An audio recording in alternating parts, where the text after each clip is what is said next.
Alors bienvenue dans ce nouveau chapitre où je vous propose de découvrir deux nouveaux hooks ensemble, le hook UseMemo et UseCallback. Donc ces deux hooks vont vous permettre d'optimiser et d'améliorer les performances de votre application en mémorisant les valeurs de retour de certaines fonctions et en évitant de refaire un traitement systématique au niveau de chaque rendu. Alors pour vous illustrer le problème, j'ai créé ici un petit composant qui contient deux champs. Un champ qui permettra de rentrer son nom et un champ qui permet de rentrer un nombre. Donc le problème, c'est que j'aimerais bien afficher sur ce même composant une valeur qui est une sorte d'encodage du nombre. Donc par défaut, on pourrait se dire, il me suffit simplement de faire un const, je crée une nouvelle variable encodée et je vais encoder mon nombre. Donc là, c'est ce que j'ai au niveau de mon état. Ensuite, je peux l'afficher au niveau de mon composant en mettant ici encoded et je mettrai la valeur qui a été encodée. Le problème, c'est que malheureusement, ma fonction d'encodage, elle est relativement lente et elle met environ 1 seconde à générer les choses. Donc si je change le chiffre, on voit que lorsque je vais taper, il va y avoir 1 seconde de délai avant que le chiffre s'affiche. Ce qui est un petit peu dommage, c'est que si je me mets à changer le prénom, j'ai ce délai aussi, alors qu'on pourrait se dire, c'est dommage de refaire systématiquement ce calcul d'encodage, étant donné que finalement le nombre n'a pas changé. Et c'est pour ce genre de situation que le hook UseMemo va être intéressant. Il s'utilise de la manière suivante. Vous faites un UseMemo et vous l'importez en haut depuis React ou vous utilisez react.usememo si vous avez React de disponible au niveau global. UseMemo va prendre en premier paramètre une fonction qui va permettre de retourner la valeur. Donc nous, dans notre cas, on mettrait ici une fonction qui renverrait la valeur encodée, comme ceci. En second paramètre, ça va prendre un tableau de dépendance. C'est un petit peu le même principe que le useEffect que l'on a vu précédemment. Donc moi ici, ma fonction pour fonctionner, elle a besoin du nombre. Donc je lui dirai, dès que le nombre change, il va falloir que tu réexécutes la fonction pour avoir la nouvelle valeur. UseMemo va ensuite nous retourner le résultat de cette fonction. Donc nous ici, on sauvegarderait encoded, qui serait le retour du UseMemo. En fait, ce qui va se passer, c'est que la première fois que mon composant va être rendu, il va exécuter tout ce code-là. Il va arriver dans le UseMemo et dire « Ah, je n'ai pas encore mémorisé le retour de cette fonction. » Donc je l'exécute et je sauvegarde la valeur. Au rendu suivant, il dira « Ah, est-ce que le nombre a changé ?» Si le nombre n'a pas changé, il va dire « J'ai déjà mémorisé la valeur qui correspond à ce traitement-là et je n'ai pas besoin de réexécuter le code. » Ce qui permettra d'avoir des rendus successifs qui vont être beaucoup plus rapides. Si je réactualise la page maintenant, si je change mon prénom, on voit qu'il n'y a pas de délai. Le délai n'a lieu que si je change le nombre, parce qu'il y a effectivement un changement et qu'il doit réexécuter ce code-là. Donc ça, c'est le premier cas d'utilisation du UseMemo, mais ça peut aussi être utilisé dans le cadre des composants purs. Alors ce que je vous propose, c'est de refaire un exemple de 0, comme ça vous pourrez le suivre avec moi, et on va s'imaginer avoir un nouveau composant pur qui est un simple bouton. Donc je vais créer une constante que je vais appeler button, et pour créer un composant pur sous forme de fonction, on fait un react.memo. Vous voyez au passage que memo, c'est un mot qui est répété. Ici, memo fait référence à un composant pur, mais c'est le même principe que le hook UseMemo. En fait, on va mémoriser une valeur pour ne pas avoir à faire le traitement systématiquement. Donc cette fonction va prendre en paramètre des propriétés. Et ensuite, on va retourner notre bouton. Donc je retourne ici un bouton avec marqué mon bouton. Je n'aurai pas d'enfant, je m'en fiche, c'est juste pour l'exemple. Et je vais mettre un console.log ici pour pouvoir compter le nombre de rendus. Ensuite, au niveau des props, moi il n'y a qu'une seule propriété qui m'intéresse, donc je vais utiliser la déstructuration et je vais utiliser la propriété onClick. Et je vais passer ce onClick au niveau de ce bouton. Maintenant, au niveau de mon application, je m'imagine utiliser ce bouton. Donc je vais simplement créer un petit peu de virtual DOM, on va mettre une div et à l'intérieur notre bouton. Lorsque l'on clique sur ce bouton, on va vouloir faire un traitement particulier. Donc je vais simplement à ce niveau-là faire une fonction handleClick. Et quand cette fonction sera appelée, elle fera un petit alerte. Rien de bien compliqué à ce niveau-là.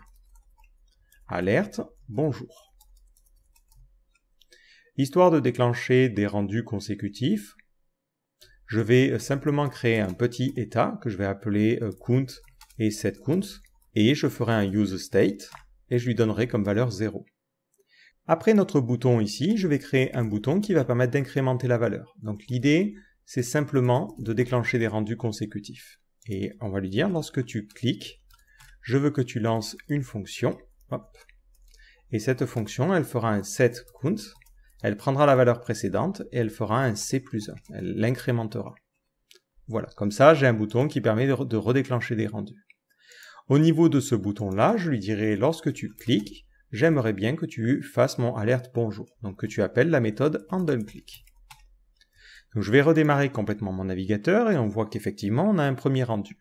Maintenant, si je vous demande, est-ce que selon vous il va y avoir des rendus consécutifs lorsque l'on va cliquer sur incrémenter, ben, la réponse devrait être non, parce qu'on pourrait se dire, effectivement ce composant bouton là, qui est pur, ben lui, on lui envoie toujours la même fonction, celle qui fait un alerte bonjour. Donc il n'y a pas de raison qu'il refasse des rendus systématiquement.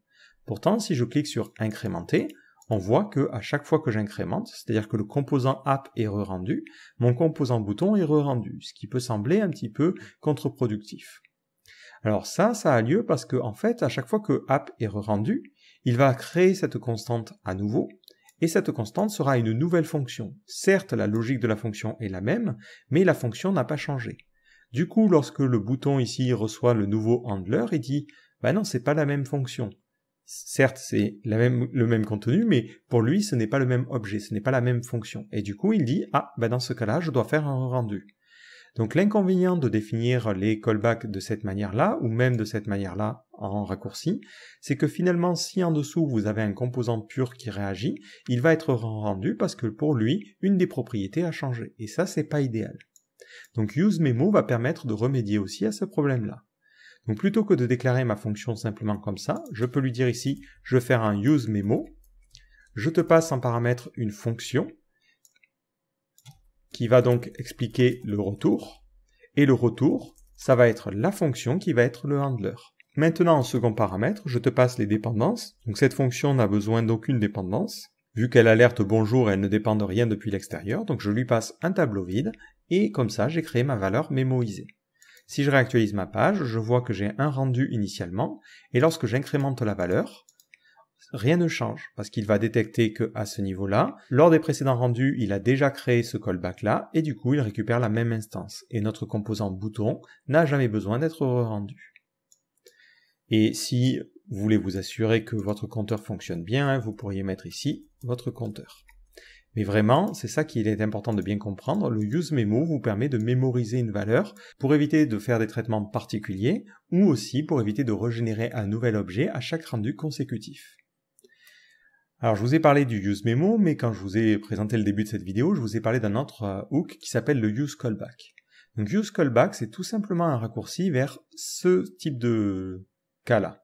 En fait, c'est un petit peu dommage de se dire j'ai une fonction qui retourne une fonction. Quand on relit ça, c'est un petit peu compliqué.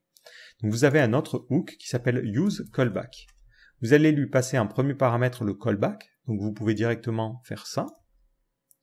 Et ensuite, vous allez lui passer en second paramètre les valeurs de dépendance.